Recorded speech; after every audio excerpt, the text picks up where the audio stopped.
My name is Nancy Ward, and I'm 28 years old. For most of my life, people have called me the dependable one. I was the friend who stayed behind after a party to help clean up, the coworker who volunteered for the boring tasks no one wanted, the girlfriend who remembered birthdays, anniversaries, favorite meals, and even the smallest details like how someone liked their tea. I wore that label like armor, believing that if I was kind enough, loyal enough, stable enough, I would never be left behind. But I was wrong. Daniel, my boyfriend of 3 years, was the kind of man who lit up rooms when he entered. At least that's how I saw him in the beginning. We met in college. He had this restless energy, a hunger to conquer the world.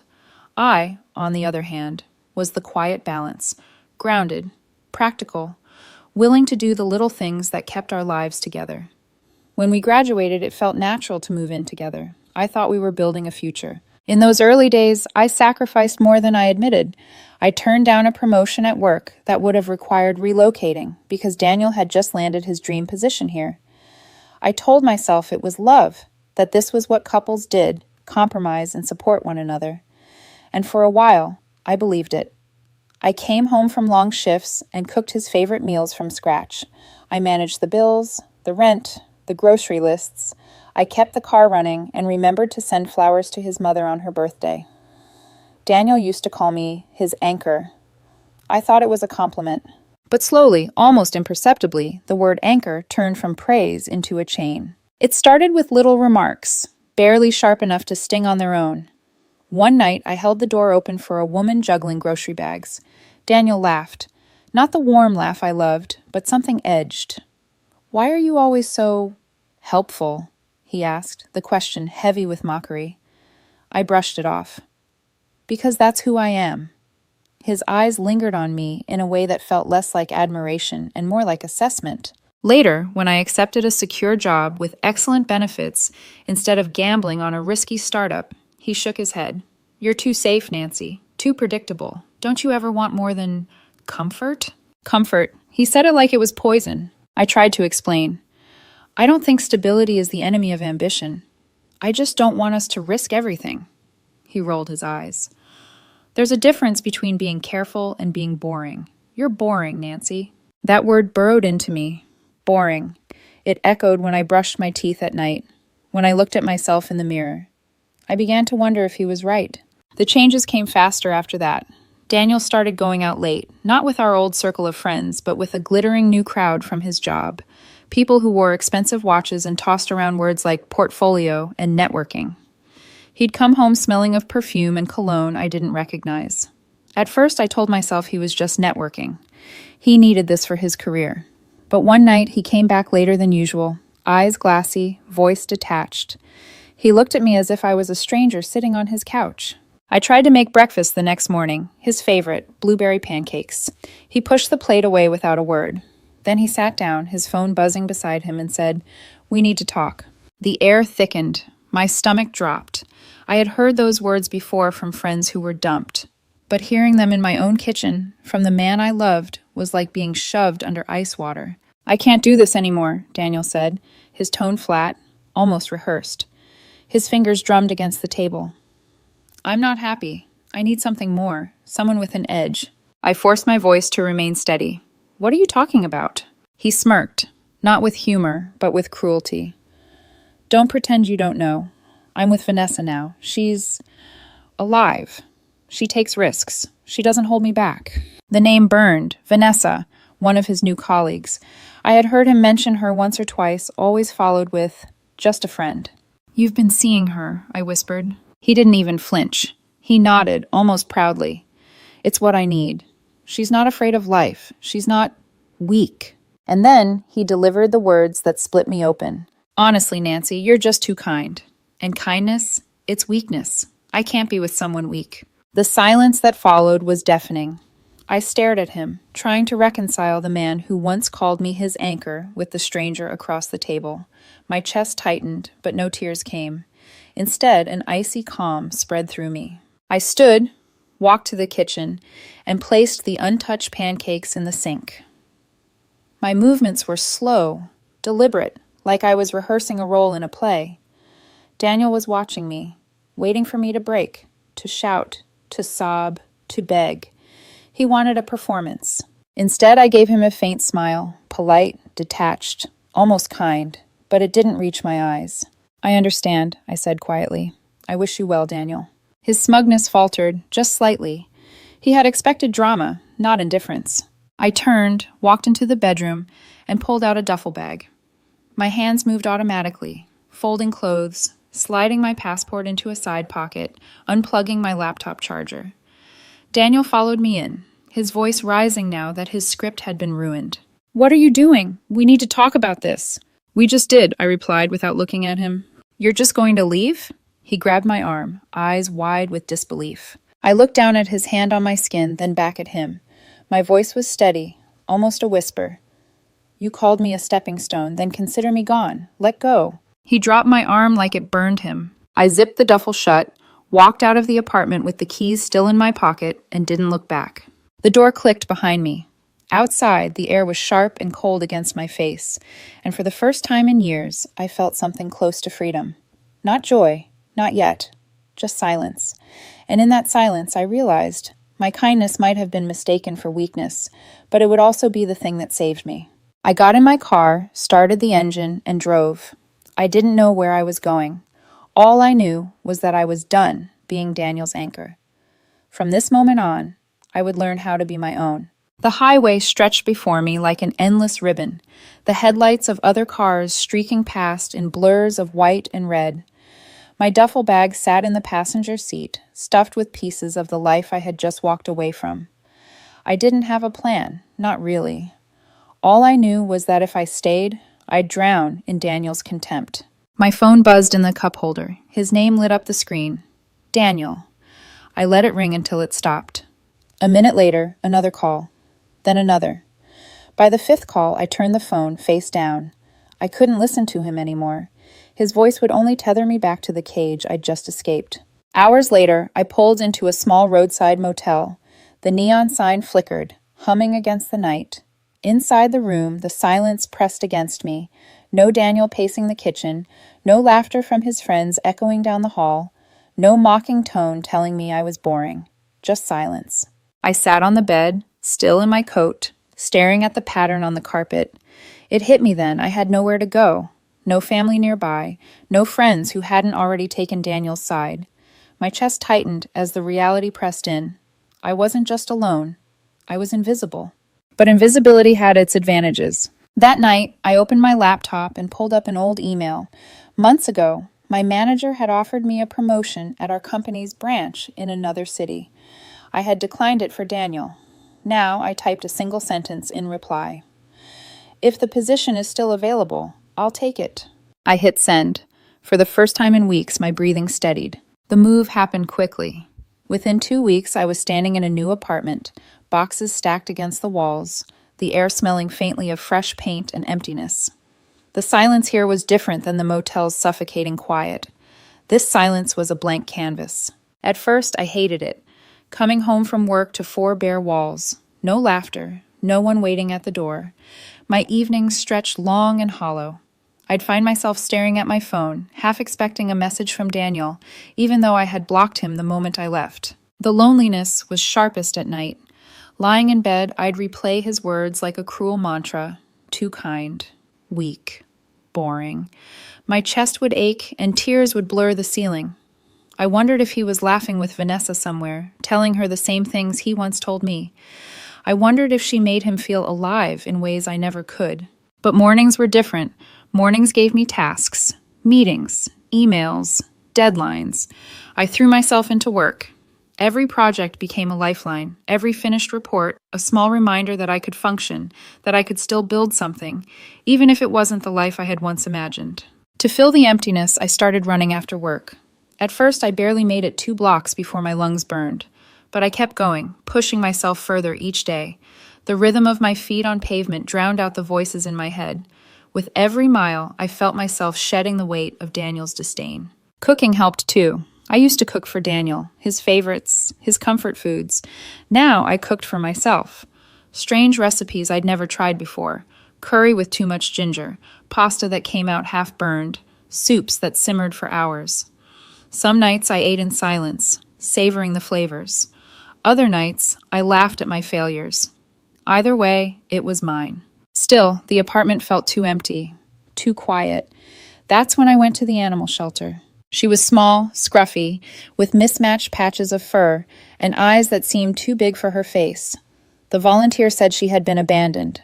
Something in me cracked at that word. Abandoned. I signed the papers before I could second guess myself. I named her Luna. The first night, she curled up at the foot of my bed, her small body warm against my feet. I cried quietly into my pillow, not from sadness this time, but from the strange comfort of not being alone. But as I rebuilt, the shadows of Daniel lingered. Word traveled, even across cities. A mutual friend, Melissa, reached out one afternoon. Her message was laced with judgment. People are saying you just walked out on him, that you didn't even try. Daniel was heartbroken, Nancy. You owe him an explanation. I stared at the screen, anger flaring. Heartbroken? Daniel had replaced me before he even ended things, but instead of defending myself, I deleted the message. I wouldn't waste energy explaining my pain to people who never cared to see it. The gossip spread anyway. In their version of the story, Daniel was the victim. I was the ice queen who had abandoned him. I imagined them sitting in bars, shaking their heads about how cruel I had been. Let them talk. Their words couldn't touch me here. At night, when the loneliness clawed at me, I'd sit by the window with Luna on my lap, staring at the city lights. I whispered the same promise to myself: kindness is not weakness. Not anymore. Not when I choose where to give it. Each repetition felt like stitching a wound closed. One evening, after a long run, I returned home to find a voicemail waiting. The voice was familiar. Daniel's best friend, Chris. Nancy, look, I don't know what you've heard, but Daniel's not doing so great. Vanessa's, well, let's just say it's not working out. He's been saying your name a lot. I think he regrets what he did. Maybe you should talk to him. I deleted it. My finger hovered for a moment, trembling, but I pressed down hard. Delete. I curled up on the couch, Luna tucked against my chest, and whispered into the darkness, no more. I don't go back. Outside, the city pulsed with life, neon signs flickering, cars humming down the street. I was still lonely, yes, still wounded, but for the first time, the silence in my apartment didn't feel suffocating. It felt like space. Space I could fill with something new, something mine. And deep down, I knew Daniel's glittering world was starting to crack. 3 months passed before I heard his name again. By then, the routines I had built, morning runs, long work days, quiet evenings with Luna curled against my side, had begun to stitch some semblance of normalcy into my life. The ache in my chest still existed, but it no longer hollowed me out. It was just there, like a scar I didn't need to touch anymore. Then came the first message. It was from Melissa, the same friend who once told me I owed Daniel an explanation. The subject line read, "Hey, stranger." I shouldn't have opened it, but curiosity has a way of slipping past defenses. Nancy, I know things ended badly between you and Daniel, but I saw them at a bar last week. Him and Vanessa. It wasn't pretty. He was yelling at her, calling her names. Honestly, it was humiliating. He stormed out and left her crying in front of everyone. I just thought you should know. Maybe it wasn't you after all. I read the email 3 times, my emotions tangled. A part of me wanted to smile at the irony. Another part, the old Nancy, wanted to feel sorry for him. But mostly, I felt nothing. I closed my laptop without replying. The whispers grew louder after that. Messages trickled in from mutual acquaintances, each one dripping with urgency. Jessica, hey Nancy, I don't know if you've heard, but Daniel's been struggling. Vanessa maxed out his credit cards and then left him. He's a wreck. He keeps saying he made a mistake with you. Maybe you could just talk to him? Lisa, his cousin, you always claim to be this kind, caring person.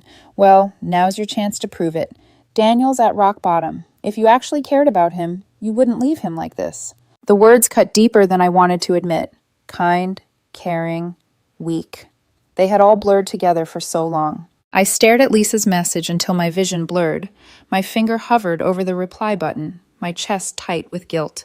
Old instincts stirred, the urge to fix, to help, to rush back into the burning building, even if it meant being consumed by the flames. Then Luna jumped onto my lap, startling me. She pressed her small head against my hand, purring softly, grounding me. I inhaled sharply. Then I hit block. The old Nancy would have run back. But the woman sitting here, in this quiet apartment, knew better. Still, the whispers found other ways in. One evening after work, I passed by a cafe near the office and overheard two colleagues gossiping. "Did you hear about Daniel Pierce? That guy's life is a mess right now. Vanessa drained him dry, and now he's drowning in debt. I swear, some people just attract chaos." My name wasn't mentioned, but my pulse quickened. I gripped my coffee cup tighter until my knuckles whitened. Hearing his downfall spoken aloud like idle gossip left me uneasy. That night I lay in bed staring at the ceiling. Daniel's voice haunted me. Kindness is weakness. What if he was right? What if my silence now made me just as cruel as he had been to me? I turned on my side, watching Luna twitch in her sleep. No, this wasn't cruelty. This was survival. My kindness was still mine. I was just choosing not to waste it on someone who had spit it back in my face. The next test came a week later. My phone buzzed with a number I didn't recognize. I let it go to voicemail. When I listened, my blood ran cold. "Nancy, it's me. Please don't hang up if you hear this. I need to talk to you. Everything's gone wrong. Vanessa, she left. She took everything. I don't even know who I am anymore. I miss you. I miss us. You were the best thing that ever happened to me. I see that now. Please, please call me back." His voice was cracked, desperate, a shadow of the confident man who once told me I was boring. My hand shook as I held the phone.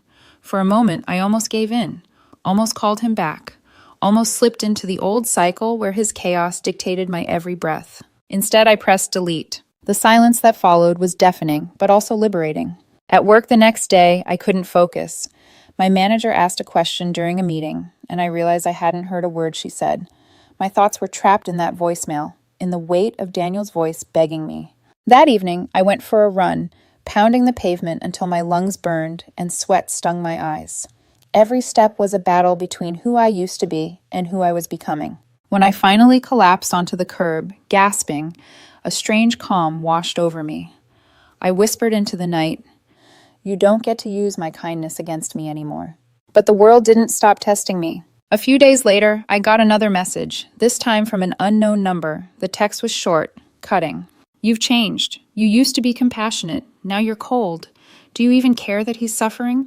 I stared at the screen, my jaw tight. Whoever sent it, maybe a mutual friend, maybe even Daniel himself, knew exactly where to strike. But instead of replying, I turned the phone off. I stood in front of the mirror, studying my reflection. I didn't see cold. I saw a woman learning to protect herself. And in that moment, I realized something. Daniel's downfall wasn't my story anymore. His chaos wasn't my responsibility. Still, the whispers would keep coming. I knew that. People would always try to pull me back into his orbit, to guilt me with the very kindness they once mocked. But I wasn't the same woman who walked out of that apartment with trembling hands. Now, when I looked into the mirror, I whispered a new truth to myself. My kindness is not a weapon you can use against me. It's a gift, and I decide who deserves it. It happened on a Tuesday evening. I had just returned from work, my legs aching from the heels I'd worn all day, when my phone lit up with a call from an unfamiliar number. I hesitated, thumb hovering over the screen.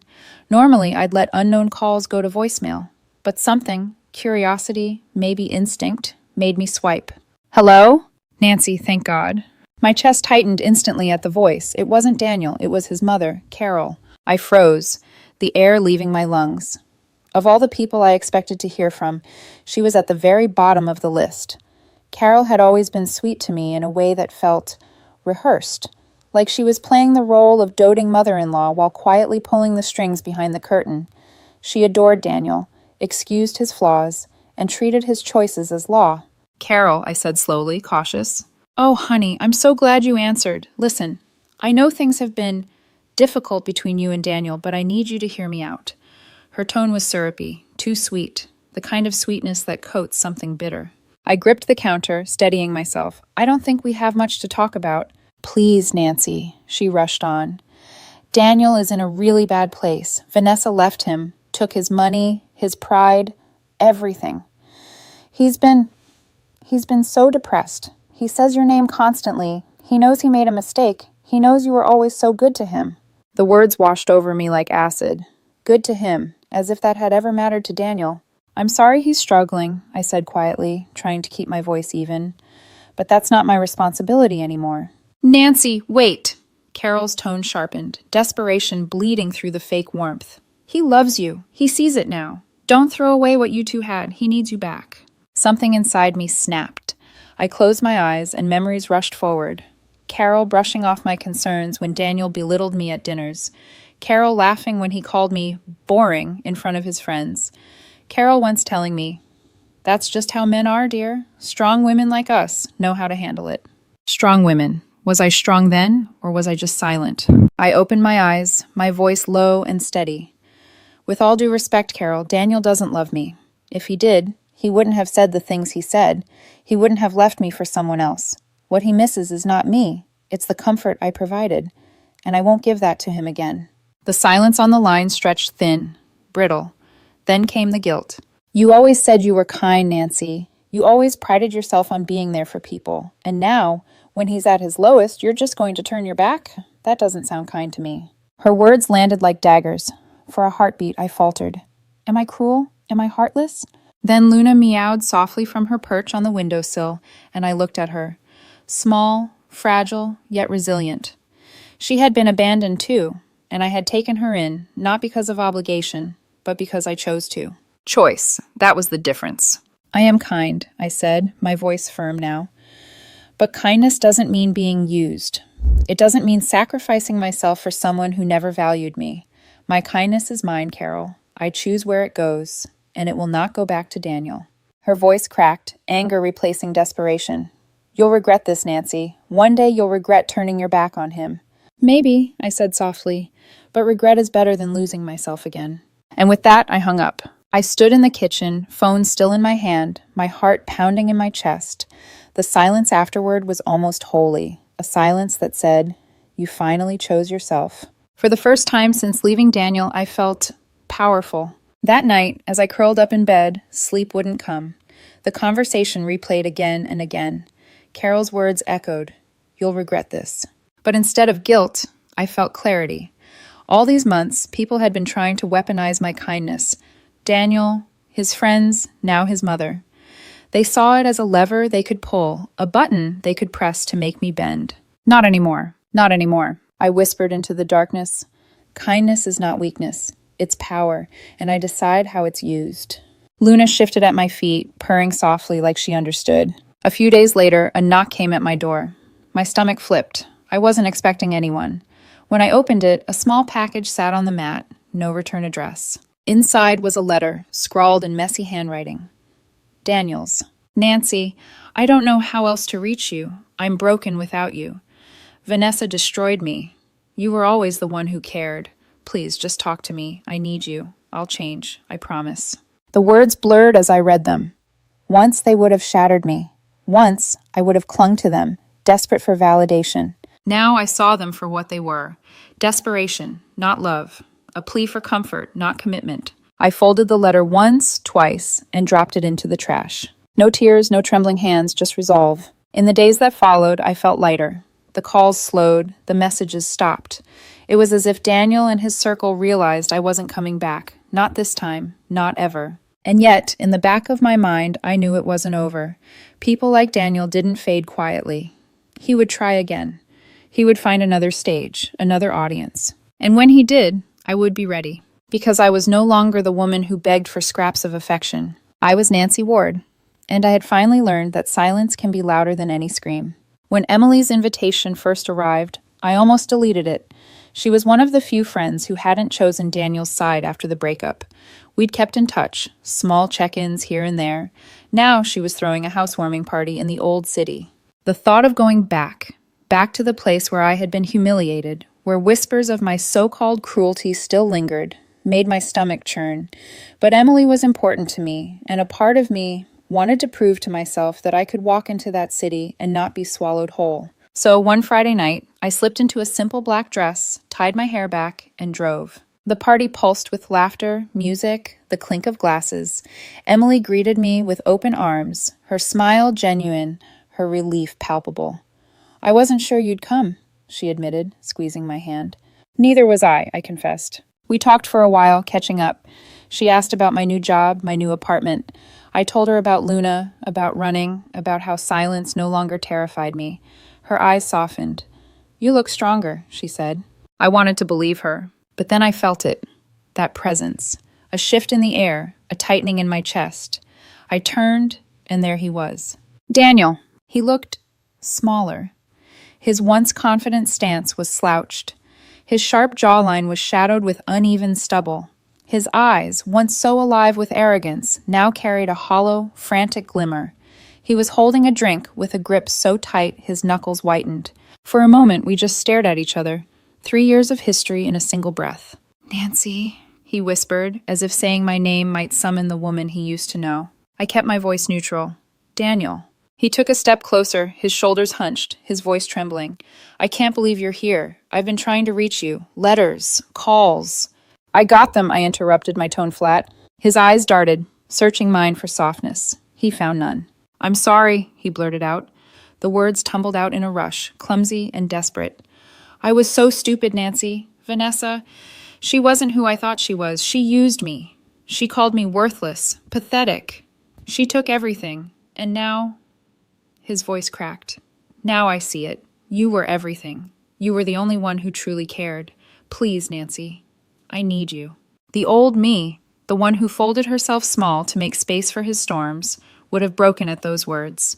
She would have reached for him, tried to patch his wounds, even if it meant bleeding herself dry.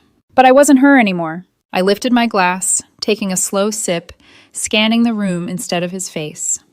I saw Emily across the room, watching us carefully, concern etched in her eyes. I saw a couple of Daniel's old friends whispering, their gazes flicking between us, the audience he always needed. Finally, I set the glass down. You're right, Daniel. Vanessa was cruel. But you told me once that cruelty was what you wanted, that my kindness was weakness, remember? He flinched, his mouth opening and closing like a man gasping for air. You wanted someone who would challenge you, someone exciting, someone who wouldn't hold you back. Well, you got her, and now you're here, asking for the comfort you threw away. Nancy, please. I cut him off, my voice low, steady. You said I was a stepping stone. Do you know what stepping stones are for? Crossing rivers. Once you're across, you don't go back and pick them up. His face crumpled. I was wrong. I didn't mean it. You have to believe me. I don't have to do anything, I said. The faintest smile tugged at my lips. Not cruel, not warm, just final. I believed you the first time, when you looked me in the eye and told me I was weak. That was the truest thing you ever said to me, not because it was true, but because it showed me exactly who you are. He reached for my arm, but I stepped back. The movement was small, but it was enough to make him stop, his hand hanging limp in the air between us. Nancy, he whispered, his voice breaking. I'm begging you. I'm at rock bottom. For the first time, I looked at him fully. I saw not the man I once loved, but a stranger hollowed out by his own choices. His downfall wasn't poetic justice. It was simply consequence. I gave him the same polite smile I had worn the day I walked out of our apartment. It didn't reach my eyes. That part of my life is over, I said softly. The woman you're looking for doesn't exist anymore. I buried her the day you called her weak. His lips trembled, but no words came. Around us, the party carried on, laughter, music, chatter, as if the world had no time for his sorrow. I picked up my glass, finished the last sip, and set it aside. Then I turned, my dress brushing against his arm as I walked past him. I didn't look back. Each step away felt like sealing a door, locking it forever. By the time I reached Emily, my chest felt light, unburdened. Are you okay? She whispered, concern etched into her face. I smiled, not forced, not brittle, but real. Yes, for the first time, I think I am. When I finally stepped outside, the night air was cool against my skin. I inhaled deeply, staring at the city lights. Behind me, Daniel was drowning in the very storm he once chose. Ahead of me, the road stretched wide, open. And for the first time, I knew exactly where I belonged. Not in his shadow, not in his chaos, but in the quiet strength of my own life. I walked into the night, free. The morning after Emily's party, I woke to sunlight pouring through my apartment window. For the first time in months, the light didn't feel intrusive. It felt warm. Luna stretched lazily at the foot of the bed, her small paws kneading the blanket before curling back into sleep. I watched her for a moment, realizing how symbolic she had become in my life. A creature abandoned, fragile, written off. And yet, she thrived. Not because she begged for what hurt her, but because she found someone willing to choose her, and because she, in turn, chose to survive. I got up and padded barefoot into the kitchen. The kettle whistled as I poured hot water over tea leaves, the steam rising in soft curls. As I sipped, I thought about Daniel. Nah. I didn't picture the man from last night, hollow and desperate. I didn't picture the man who once sneered at my stability, who called me boring, who tossed my love aside like it was nothing. I thought of him as a closed chapter, a book I had finished, shelved, and no longer felt the need to reopen. The old Nancy, the one who sacrificed everything to be indispensable, who mistook martyrdom for love. She might have wondered if Daniel could still be saved. She might have worried about how others perceived her silence, her refusal to step back into his chaos. But that Nancy no longer existed. Weeks passed. Work consumed me in the best way. My boss praised my initiative, giving me projects I never would have been trusted with before. I started to feel the sharp thrill of independence, the pride of building something that was mine alone. I took long runs along the waterfront, pushing myself until my lungs ached, until sweat blurred my vision. Each stride was a reminder that my body carried me forward, no one else. I made new friends. Slowly, cautiously, I let people into my circle, not the glittering, shallow crowd Daniel once idolized, but people who valued laughter over status, honesty over performance. We had quiet dinners, movie nights, conversations that lingered until 2 a.m. For the first time in years, I felt surrounded not by judgment, but by warmth. And still, in quiet moments, his words sometimes whispered back to me, too kind, weak. But now I answered them. One night, while folding laundry, I said it aloud, testing the sound of my own conviction. Kindness is not weakness, it's strength. It always was. Luna meowed as if in agreement, and I laughed. Soft, genuine, healing. Months after the party, I ran into Melissa downtown. She looked surprised to see me, her eyes darting nervously as if expecting me to snap. "Nancy," she stammered, I heard you saw Daniel at Emily's." I nodded. "I did." She hesitated. How was he?" "Lost," I said simply. Her brow furrowed. "And you didn't take him back?" I almost laughed, but the sound caught in my throat. "Melissa, he left me because he thought kindness was weakness. Why would I go back to that?" She didn't reply. Maybe she didn't understand. Maybe she never would. But it didn't matter. I wasn't explaining myself anymore. I walked away, my steps steady. For once, I didn't feel the need to look back. One evening, months later, I sat by my window with a glass of wine.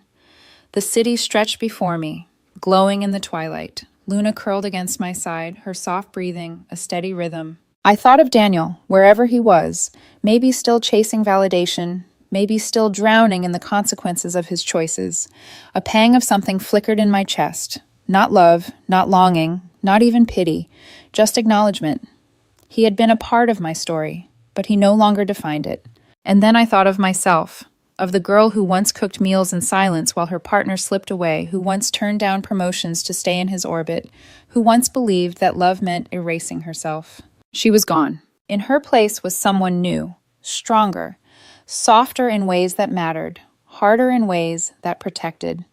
Someone who knew that silence could be a boundary, that walking away could be the bravest act of love, love for herself. Sometimes I still hear his voice in my dreams, the mocking laugh, the cruel words, boring, weak, too kind. But in those dreams, I always respond with the same quiet truth. Kindness is power. You just weren't strong enough to see it. And every morning after, I wake up lighter. The world didn't change because I walked away from Daniel. The city still buzzes, people still gossip, hearts still break. But my world changed. My life changed. Because I finally understood something simple, something I should have known all along. Kindness is not about letting yourself be used. It's about choosing, deliberately, who receives it. And sometimes, the bravest kindness of all is refusing to give it to those who never deserved it in the first place. I set down my empty glass, turned off the lamp, and whispered into the dark apartment, where silence no longer frightened me. "I wish you well, Dan."